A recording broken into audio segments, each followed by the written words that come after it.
جناب طاہر امید تنولی صاحب، روزانہ آپ کو معلوم ہے ایک اللہ کے ولی جو تھے حضرت عبدالرحمن چھوروی رحمۃ اللہ علیہ، انہوں نے 30 پارے میں درود پاک لکھا تھا آپ سرزو کی بارگاہ میں۔ روز کا ایک پارہ جو ہے اس کا مختصر خلاصہ ڈاکٹر طاہر امید تنولی ہمیں سناتے ہیں۔ جی ڈاکٹر صاحب۔ جی غازی صاحب بہت بہت شکریہ، بسم اللہ الرحمن الرحیم۔ غازی صاحب قبلہ آج ہمارا جو موضوع ہے وہ مجموعہ صلوات رسول کا نواں پارہ ہے۔ جی، اس کا نام ہے فی تحمید ہی و تمجید ہی، یعنی حضور اکرم صلی اللہ علیہ وسلم کی عظمت اور آپ کی بزرگی کے بارے میں اس پارے کے اندر درود پاک ہیں، آپ کی نعت ہے اور آپ کے شان کو حضرت خواجہ عبدالرحمن چھوروی علیہ الرحمہ نے بیان کیا ہے۔ اچھا بات شروع یہاں سے کرتے ہیں۔ اللہم صلی اللہ علیہ سیدنا محمد و علی سیدنا محمد الذی قال اللہ تعالیٰ فی حب تحمید ہی و تمجید ہی ان اللہ و ملائکتہ یصلون علی النبی صلی اللہ علیہ وسلم۔ درود و سلام ہوں ہمارے آقا حضرت محمد صلی اللہ علیہ وسلم پر، جن کی تحمید اور تمجید کی محبت میں اللہ نے ارشاد فرمایا اللہ اور اس کے فرشتے اپنے رسول پہ درود بھیجتے ہیں۔ سبحان اللہ سبحان۔ اچھا غازی صاحب اب یہاں بڑی قابل غور بات ہے، جب حضرت خواجہ نے یہ لکھا عبدالرحمن چھوروی علیہ الرحمہ نے، تو اس کے بعد 3 4 5 صفحے درود ابراہیمی کے چلتے ہیں۔ اچھا میں نے سوچا اس کی کیا وجہ ہے، اتنا زیادہ کثرت سے کیوں لکھا؟ تو اس کا جواب قرآن مجید سے یہ ملا کہ اہل بیت ابراہیم علیہ السلام پہ فرشتوں نے اسی طریقے سے درود بھیجا تھا۔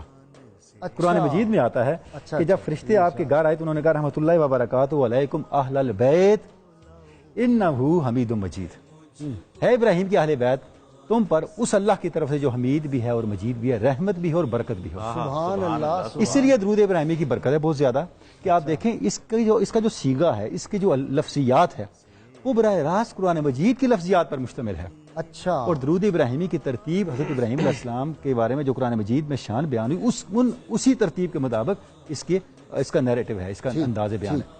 اچھا اب آگے چلتے ہیں غازی صاحب قبلہ، تو جو اس پارے کے اندر بہت سے جو مضامین ہیں کمال کے، 2 باتوں کی طرف میں اشارہ کرنا چاہوں گا ناظرین کے ذوق کے لیے جو بالکل نادر ہیں۔ حضور غوث ثقلین سیدنا شیخ عبدالقادر کا جیلانی کا الہامی کلام چہل کاف، اس پہ آپ نے پروگرام بھی کیا تھا، بڑا معروف ہے، لیکن آپ کا ایک اور چہل کاف ہے جو قدرت کے کاف کے ساتھ ہے، وہ نایاب ہے۔ وہ پورا چہل کاف حضرت خواجہ عبدالرحمن چھوروی نے اس بارے میں بیان کیا ہے۔ اچھا، صفحہ نمبر 41 پہ اگر ناظرین پڑھنا چاہیں۔ اس کے علاوہ غازی صاحب قبلہ حضور غوث ثقلین کو اور یہ جو چہل کاف ہے یہ اگر آدمی پڑھے تو وہ پرواز بھی کر سکتا ہے ہوا میں، اور یہ طیل عرض بھی اس کو حاصل ہو جاتا ہے۔ آپ کا مضمون شروع ہو جاتا ہے۔ اچھا غازی صاحب قبلہ حضور غوث ثقلین کو اوراد میں سے ایک اور ورد ہے جس کو کہتے ہیں شبر الاسماء الالہیہ۔ اس وقت اس کے ابتدائی جملوں کے علاوہ میری ناقص معلومات کے مطابق جتنے بھی کتب موجود ہیں صوفیاء کے، کہیں بھی اس کا اصل موجود نہیں ہے۔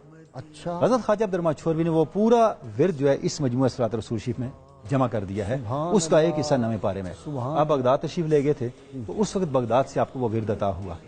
عجیب اتفاق ہے کہ وہ باوجود کوشش کے میں نے دیکھا کسی جگہ آپ کو ملتا نہیں، لیکن یہاں پہ وہ موجود ہے، یعنی ناظرین اس کو پڑھنا چاہیں تو مجموعہ صلوات رسول شریف سے اس کا فیض لے سکتے ہیں۔ اب درود پاک میں ایک آدھ پڑھنا چاہوں گا یہاں سے برکت کے لیے۔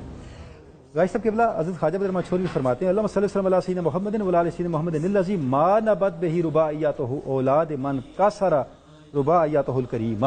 اے اللہ درود و سلام بھیج ہمارے آقا حضرت محمد صلی اللہ علیہ وسلم پر اور آپ کے آل پاک پر، جن کی شان یہ ہے کہ جس بدبخت نے آپ کے دندان مبارک کو شہید کیا تھا اس کی نسل کے اندر کسی فرد کے وہ دانت پیدا نہیں ہوئے۔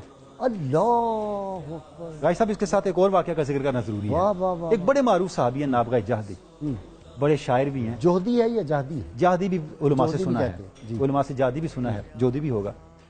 انہوں نے آپ صلی اللہ علیہ وسلم کی بارگاہ میں قصیدہ پڑھا، جتنے وہ اشعار پڑھتے کہ آپ دعائیں دیتے گئے۔